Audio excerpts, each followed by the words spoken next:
नमस्ते दोस्तों। आज सुनिए, जिज्ञासा शांत हो गई। सुबह सुबह अखबार खोलते ही निधन वाले कॉलम में बिल्लू की मंद मंद मुस्कान वाली तस्वीर देख चकित रह गया। कल रात ही तो उसे मिला था। हमेशा की तरह चुस्त दुरुस्त अपनी गद्दी वाली कुर्सी पर पान चबाते बैठा था। देखते ही बोला था, अरे वर्मा जी, बड़े दिनों बाद आए, बताइए क्या पैक करवाऊं। तब मैंने उसे हाफ चिकन और 3 तंदूरी पार्सल बनाने को कहा था और उसने भट्टी की ओर मुखातिब हो जोर से चिल्लाया था, अरे विजय, एक हाफ चिकन कम तेल का और 3 तंदूरी पार्सल बना। तब न वह कहीं से बीमार लगा था, न ही चोटिल या गंभीर। वह आदतन पान चबाते टेबल पर सामने रखे टीवी को निहार रहा था। हमेशा की तरह ही पान से उसके दोनों होठ रचे थे और होठ के एक छोर से एक पतली लाल धार ठुड्डी की ओर बार बार बहे जा रही थी, जिसे वह तत्काल रुमाल से पोंछता।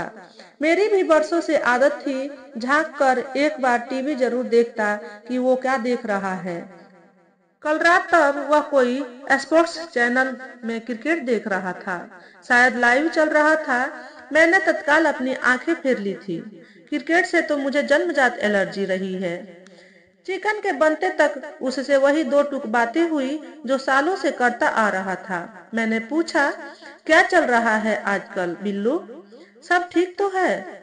और उसने भी वही रटा रटाया जवाब दिया जो वह बरसों से देता आ रहा था, सब ठीक है वर्मा जी, बस आप सबकी दुआ है। तब मैंने घड़ी देखी थी, रात के 9 बज रहे थे। होटल में ग्राहकों का रेला शुरू ही हो रहा था। मेरी आदत थी भीड़ से बचने की, अक्सर इसी वक्त ही शेरे पंजाब जाता। कल भी वक्त से गया था, तब सोचा भी न था कि सुबह उसके नूरानी चेहरे को निधन वाले कॉलम में देखूंगा। मेरी आदत है कि अखबार आते ही सबसे पहले मैं क्षेत्रीय समाचार वाले पन्ने को पढ़ता हूँ और उसमें भी सबसे पहले निधन वाले स्तंभ को। सुबह सुबह बुरी खबर पढ़ने की बुरी आदत है। जब भी किसी परिचित को इस कॉलम में देखता हूँ तो दुख होता है और कभी कभी हैरानी। बिल्लू की खबर ने तो एक बारगी चौंका ही दिया। अभी उसकी उम्र ही क्या थी, 40-45 का रहा होगा।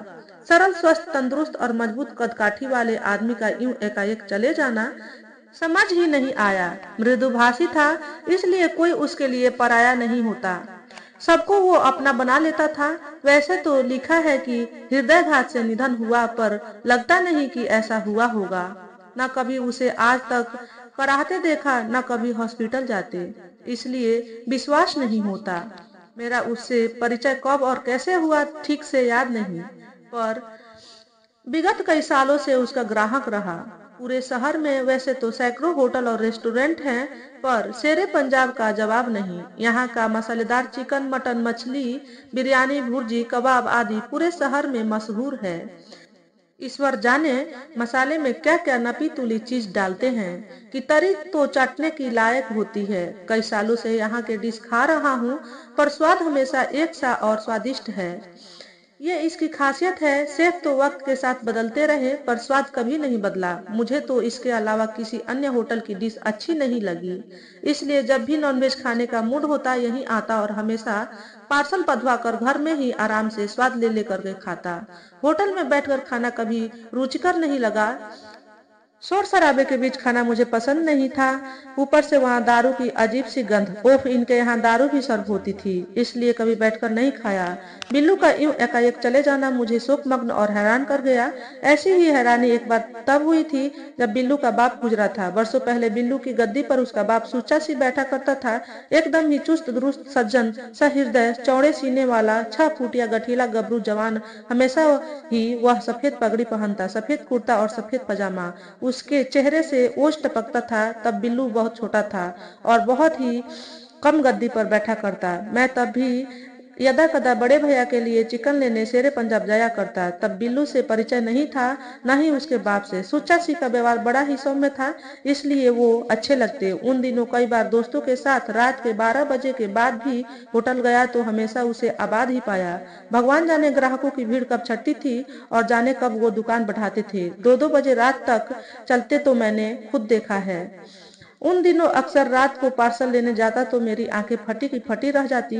20-25 मिनट में ही ग्राहकों का इतना रुपया गल्ले में समा जाता कि देखकर मैं चकित रह जाता। अक्सर सोचता कि इतने सारे रुपयों को वह गिनता कब होगा, संभालता कैसे होगा, क्योंकि अल सुबह होटल फिर खुल जाता। आश्चर्य होता कि यह सब वह मेंटेन कैसे करता था। और फिर इतने रुपयों का ये करते क्या होंगे। न वे कोई तामझाम करते थे, न ही उनका कोई रईसों के माफिक पहनना ओढ़ना खाना पीना था, न ही कोई पैसों का उन्हें गुरूर या रौब था। बिल्कुल ही सादे लिबास में होते थे और सबसे सद्व्यवहार ही रखते। न वे ज्यादा पढ़े लिखे थे, न ही कोई कुटिल चालाक कारोबारी थे। कुछ थे तो बस धुन के पक्के और मेहनत कश। लक्ष्मी शायद इन्हीं गुणों के चलते उन पर मेहरबान थी। इन पर रुपयों की अनवरत बरसात होती थी। फिर आज की तरह ही एक दिन सुबह अखबार में अचानक सरदार सुच्चा सिंह की फोटो उठावना में देखी तो अचंभित रह गया था। उसे भी कुछ ही दिन पूर्व ही स्वस्थ कुशल हंसते बोलते और चलते फिरते देखा था। उसकी मौत का भी काफी अफसोस हुआ था, क्योंकि वह एक तमीजदार व्यवहार कुशल व्यक्ति था और असमय ही निपट गया था। घटना के 1-2 महीने बाद होटल गया तो बिल्लू को बाप की गद्दी पर बैठा पाया। पहले वह बगल की कुर्सी में बैठा करता। जब वह थोड़ा बड़ा और सयाना हुआ तो उसके पापा जी जल्दी ही घर जाने लगे थे। वैसे पूरे दिन तो उसके पापा जमकर बैठते ही थे। उस दिन उसके पापा के निधन पर उसे सुख जताया था। याद आया, शायद तभी से बिल्लू से खासी जान पहचान हुई थी। बात बात में ही उसने बताया था कि मेरे बड़े भैया का वह कभी स्टूडेंट रहा था। बिल्लू के जमाने में होटल ने काफी तरक्की की। उसने होटल के सारे फर्नीचर बदल दिए, नए फॉल सीलिंग लगवाए, खूबसूरत लाइटिंग व्यवस्था की, आरामदेह टेबल कुर्सी लगवाए और बगल में ही एक बड़ा ही आधुनिक बार भी खोल लिया। जब भी उसके होटल जाता पार्सल के बनते तक वही सब कुछ देखता और वही सब सोचता जो उसके बाप के जमाने में सोचा करता। मसलन इतने सारे रुपयों को गिनता कब है, हिसाब कौन रखता है, कैसे होटल मैनेज करते हैं, इतने रुपयों का क्या करते होंगे, आदि आदि। मेरी जिज्ञासाओं का अंत तब हुआ जब एक दिन मेरे एक अजीज मित्र ने उस परिवार की कहानी सुनाई। मेरे ये मित्र मुझसे 3 साल बड़े हैं। दरअसल वे बड़े भैया के मित्र थे, पर चूंकि बड़े भैया बाहर रहा करते इसलिए वे मुझसे भी मित्रवत व्यवहार रखते। कई दशक पहले उनका ओशो से साक्षात्कार हुआ था। वे उनके भक्त हो गए थे। तब से शहर वाले उन्हें स्वामी के नाम से ही संबोधित करते। अक्सर वे गेरुआ वस्त्र ही पहनते। वैसे उनका पूरा व्यक्तित्व वैराग्य वाला ही था। उनका ज्ञान काफी गूढ़ और विस्तृत था। वे प्रवचन बढ़िया करते, छोटे बड़े सभी को प्यार करते। लोग उनसे अपनी परेशानी कष्ट दुख कहते और उम्मीद करते कि स्वामी जी चुटकियों में उन्हें उबार देंगे, और ऐसा होता भी था। उनकी हथेलियों में कोई जादू तो अवश्य था। जिनके सिर पर हाथ फेरते उसके दिन फिर जाते। वे काफी हंसोड़ और मजाकिया किस्म के थे। उनका मेरे घर आना जाना लगा ही रहता। कभी घंटों भी बैठ जाते तो कभी आते ही कहते चल अमुक ढाबा जाएंगे, वहां की जलेबी और खीर खाकर आएंगे। खाने का उन्हें काफी शौक था। शुद्ध शाकाहारी थे। फिर अचानक कई सालों तक उनसे न जाने कैसे संपर्क टूट सा गया। दोबारा जब संपर्क हुआ तो वह अक्सर एक नाम का जिक्र बार बार करते, दर्शन का। तब मैं नहीं जानता था कि कौन है ये दर्शन। आते जाते हमेशा कहता कि दर्शन के पास गया था, दर्शन आया था, दर्शन ने बुलाया है, ये दर्शन की साइकिल उठा लाया हूँ, दर्शन के यहाँ खा लिया, आदि आदि। उनकी बातचीत से इतना जरूर जान गया था कि दर्शन किसी रेस्तरा या होटल का मालिक है। एक दिन उसके नाम के साथ बिल्लू का जिक्र आया। तब उनसे पूछा था कि कौन है ये दर्शन। तब बताया कि बिल्लू का छोटा भाई है दर्शन, और स्टेशन रोड पर उसका होटल है, जहां सुबह से देर रात तक पोहा समोसा जलेबी भजिया मिक्सचर चाय कॉफी डोसा इडली आदि मिलता है। एक दिन मेरे मित्र मुझसे उसकी दुकान ले गए। रात के 10 बज रहे थे। जैसे ही मित्र के साथ होटल के गेट पर पहुंचा, एक साधारण डीलडॉल का बिना पगड़ी वाला गोरा सरदार हाथ जोड़ते स्वामी जी के नमस्कार कहते आया और मित्र के चरण छूने लगा। उसने उन्हें अपनी गद्दी पर बिठाया और गर्मा गर्म कुछ खाने पीने का आग्रह करते नौकर को 2 कॉफी बनाने का ऑर्डर दिया। उनकी आपसी बातचीत से लगा कि मित्र का यहाँ नियमित आना जाना था। ग्राहकों की भारी भीड़ ने एक बारगी मुझे शेरे पंजाब की याद दिला दी। यहाँ भी गला रुपयों से मुंह तक भरने को था। रुपयों की बरसात हो रही थी। फिर वही पुरानी जिज्ञासाओं ने अंगड़ाई ली और मैं सोचने लगा। मित्र ताड़ गए, मुझे घर छोड़ने आए तो कुछ देर शांत बैठे, फिर बोले, तुझे हैरत है ना कि इतने सारे रुपयों को ये क्या करते हैं, कब गिनते हैं, कैसे हिसाब रखते हैं, कैसे होटल मैनेज करते हैं? तो सुन।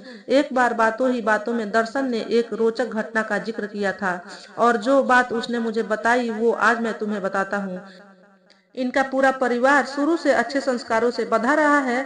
बाप ने बचपन में इनमें ऐसे संस्कार डाल दिए कि ये कभी उनसे डिगे नहीं। हर स्थिति में ये खुश रहना जानते थे।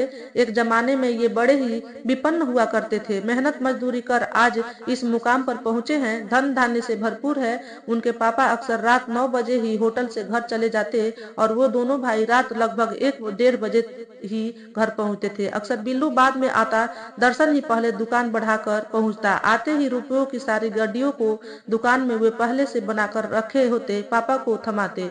पापा जी दीवान के पास वाले कुर्सी पर बैठे कुछ हिसाब किताब करते रहते। सामने रखे टेबल पर नोटों की गड्डियों को वो क्रमवार जमाते। 1000 का, 500 का, 100 का, 50 का, 20 का, 10 का, 5 का, आदि आदि। तत्पश्चात किचन में जाकर दोनों भाई खाते पीते फिर अपने अपने कमरे में सोने चले जाते। तो सुबह 6 बजे ही उठते। कभी कभार दर्शन 2-3 बजे रात को बाथरूम जाते। उठता तो पापा जी के कमरे में रोशनी देख उधर झांक आता। तब पापा उन गड्डियों को अपने दीवार में जमाते दिखते, फिर उसी के ऊपर बिस्तर लगा सो जाते थे। और ताजुब होता था कि सुबह सबसे पहले पापा ही उठते। सवेरे जल्दी जल्दी चाय नाश्ता कर दोनों पुनः एक बार पापा जी के पास हाजिर होते और अपनी अपनी जरूरत के हिसाब से रुपयों की मांग करते हुए मिनटों में दोनों भाइयों को गड्डियों थमा देते और दोनों अपनी अपनी स्कूटी से दुकान के लिए निकल पड़ते। तो फिर रात को ही मिलते। यही रोज की दिनचर्या थी। दर्शन थोड़े चुलबुले स्वभाव का था, शरारती भी था। एक दिन उसे शरारत सूझी और पापा जी के बिस्तर के नीचे से कुछ नोटों की गड्डियां चुरा कर अपने सिरहाने रख सोने की कोशिश करने लगा। वे देखना चाहता था कि पापा को पता चलता भी है या नहीं। वह करवटें बदलता रहा पर नींद आने का नाम ही नहीं ले रही थी। बिस्तर से वह उठा और सिरहाने से गड्डी निकाल उसे गिना। पूरे 17,000 थे। फिर बिस्तर के नीचे फैलाकर उस पर सोने की चेष्टा करने लगा, किंतु नींद जैसे गायब ही हो गई थी। पूरी रात वह सो न सका। जैसे तैसे सुबह हुई। रोज की तरह खरीदारी के लिए रुपया लेने पापा जी के पास गया। दर्शन ने रुपये मांगे तो बिस्तर के नीचे से गड्डी निकाल दे दी। बिल्लू को भी नोटों की गड्डियां दी। बार बार वे बिस्तर पर बिछे नोटों की गड्डियों को घूर रहे थे। दर्शन को लगा कि वह अब पकड़ा गया कि तब पकड़ा गया, पर ऐसा कुछ नहीं हुआ। पापा ने दीवान बंद कर बिस्तर ठीक किया और दूध लेने चले गए। दर्शन को राहत तो मिली पर पापा की बेपरवाही पर गुस्सा भी आया। रात को पापा जी से भेंट हुई तो दर्शन ने अपनी भसाड़ निकाली। कहा, पापा जी, आप इतने रुपयों के ऊपर बिस्तर लगा चैन से सो कैसे जाते हो? कल रात मैंने आपके बिस्तर के नीचे से 17,000 रुपये चुराए और आपको पता तक न चला। क्या आप हिसाब किताब करके नहीं रखते? मुझे तो इतनी ही रकम ने रात भर सोने ही नहीं दिया। पूरी रात जागता रहा। भगवान जाने आप इस अकूत खजाने के ऊपर कैसे सो जाते हैं, कैसे आपको नींद आ जाती है। तब पापा ने जवाब दिया, बेटा, मुझे तुम दोनों पर इतना एतबार है जितना कि खुद पर नहीं है, और ये संस्कार ही है कि तुमने जो किया उसे ईमानदारी से बता भी दिया। इससे माफ हाजिर है कि चोरी तुम्हारी मंशा ही नहीं थी। तुम केवल देखना चाहते थे कि मैं हिसाब किताब रखता हूँ या नहीं, और सच कहूँ तो मैं सचमुच कभी कोई हिसाब नहीं रखता। तुम लोग लाकर देते हो, मैं जस का तस उसे दीवान में डाल देता हूँ। जितना मांगते हो दे देता हूँ। सब कुछ तुम्हारा ही तो है। गिनता रहूंगा तो सोऊंगा कब? अब रही बात तुम्हारे ना सो पाने की, तो मैं बता दूं, तुम्हारे मन में इस बात ने घर कर रखा था कि चोरी के रुपए हैं, इसलिए तुम सो न सके, तुम्हें नींद नहीं आई। गलत तरीके से हासिल किया गया धन होगा तो नींद कभी आएगी भी नहीं। इसलिए तो अक्सर भ्रष्ट और काला बाजारियों की नींद हमेशा हराम रहती है। मेहनत की कमाई है, इसलिए मैं चैन की नींद सोता हूँ। एक बात और, महीने में एक दिन मैं झोले में लाखों रुपए लेकर बाहर जाता हूँ, तो शायद तुम दोनों सोचते हो कि मैं बैंक में जमा करवाऊंगा। किंतु सच्चाई ये है कि मैं कभी कोई बैंक गया ही नहीं, बल्कि वह रुपए कुछ गैर सरकारी संस्थाओं को नियमित रूप से हर महीने दान कर आता हूँ, जो समाज के जरूरतमंद लोगों के लिए अच्छा काम करते हैं। बेहिसाब पैसों का पूरा पूरा और सही उपयोग करता हूँ। किसी ने कहा है ना, तुम 1 पैसा दोगे वो 10 लाख देगा। बिल्कुल ही ठीक कहा है। दान पुण्य करने से धन तत्काल ही कई गुणित हो जाता है और हमारी बरकत का यही रहस्य है, मेहनत, ईमानदारी, लगन और दान। मित्र की कहानी ने तब मेरी सारी जिज्ञासाओं को शांत कर दिया था। अखबार अभी भी मेरे हाथ में है और बिल्लू निधन के कालम में मंद मंद मुस्कुराते निहार रहा है। अब वह कभी नहीं पूछेगा क्या पैक करना है वर्मा जी, क्योंकि जिंदगी की बाजी में वह हमेशा के लिए पैक हो गया है। तो दोस्तों, आज के वीडियो में बस इतना ही। अगर आपको हमारे द्वारा दी गई जानकारी थोड़ी सी भी अच्छी लगी हो तो वीडियो को लाइक और शेयर करें। चैनल पर पहली बार आए हो तो चैनल को सब्सक्राइब करके बेल नोटिफिकेशन को ऑल पर सेट कर ले, ताकि आपको ऐसे ही अच्छे अच्छे वीडियो देखने को मिले। हमेशा खुश रहें, हमेशा स्वस्थ रहें। वीडियो देखने के लिए आपका बहुत बहुत धन्यवाद।